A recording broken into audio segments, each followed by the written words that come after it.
church in my hometown or something. In fact, I was at Allen A&E Church. I didn't open the letter because I was a little bit afraid. So I put it in my pocket. 4 or 5 days later, I decided to open the letter. I went to the door and stuck the letter outside the door. And I opened it gingerly in case some powdery stuff would come out. And I looked at this letter, and I read this letter, and it really, I don't know anything that has impacted me the way your letter did. I was born and raised in a parsonage. And the thing that got me about your letter was the last thing you said.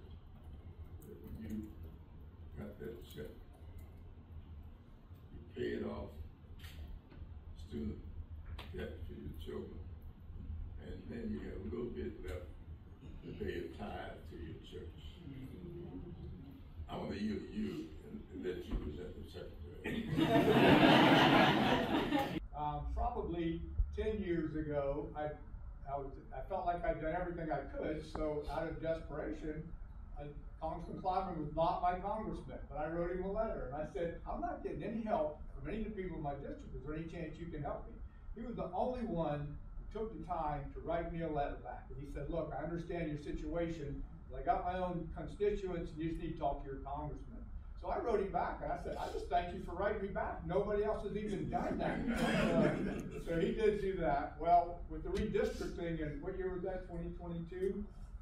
Yeah, 2022. Well, guess who my congressman is now? So I wrote him a letter and said, hey, this is what happened last time. I understand you're my congressman now. What's the chance of you helping me? He said, I'll see what I can do. Just short letters. There wasn't much. He's busy, I know.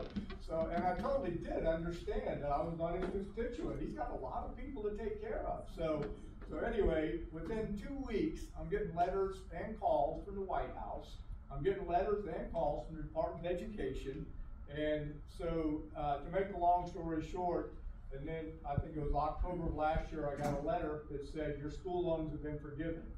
Well, forgiven, I was very grateful for that, but I borrowed $60,000. I have records of paying back $215,000, but I still owed $120. And the only reason it was only $120 was because during the time that there was no interest, I continued to make payments. And so it was $145,000 at one point. There was a time between me paying for my kids' loans and mine, I was paying $3,600 a month. And I had no idea, but by the grace of God, how it happened. You know, it's like I never had too much money, but God always gave me enough. And so I think He was trying to teach me the manna principle. You know, so I always had enough, but I never got too much. So then in October, when I got that letter, it said your school loans have been forgiven. I was ecstatic. I mean, last week was the first full week I've taken for vacation, and that's when Congress called me.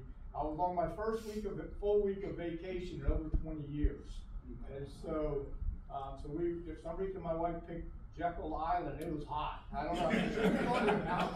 But anyway, so we got with that. But then in October, when I got that letter, I was extremely happy. But then with President Biden's program, he was saying if you've been paying over 20 years, you're going to get a refund. Okay, well I've been paying 35. He said 20, so I didn't want to correct him, but it was 35 years I've been paying and during that time, and I still owed that much. So again, I was just really happy, but when they said that, I said, no, that'd be asking too much. I don't expect that to happen to me. But in the Bible, there's a verse that says, unto him that is able to do exceedingly abundantly above all that we ask or think. And I'm like, yes, that would be all above. But then I got, I think it was November, I got a check for $56,800. And so I was able to take that and pay off, I had my kids' loans down to $50,000. And so we paid that off completely. My friend called me and says, hey, I heard about your check. He says, you can buy a truck now. I said, I'll truck nothing. I'm paying off my kids' school loans. I've been here long enough. So we paid that off. And then, like he said, I gave, that technically wasn't income, so I didn't have to tithe it. It was just a gift to God, but I did call it a tithe. And so I did, I actually gave the rest of it to my church. And so now all those years I thought there's no way I'll ever be able to retire. And I probably still won't, but at least I have that opportunity now that I can start saving towards that. And you know, I'm 66 years old, but I can still at least think about it sometime in my 70s. So.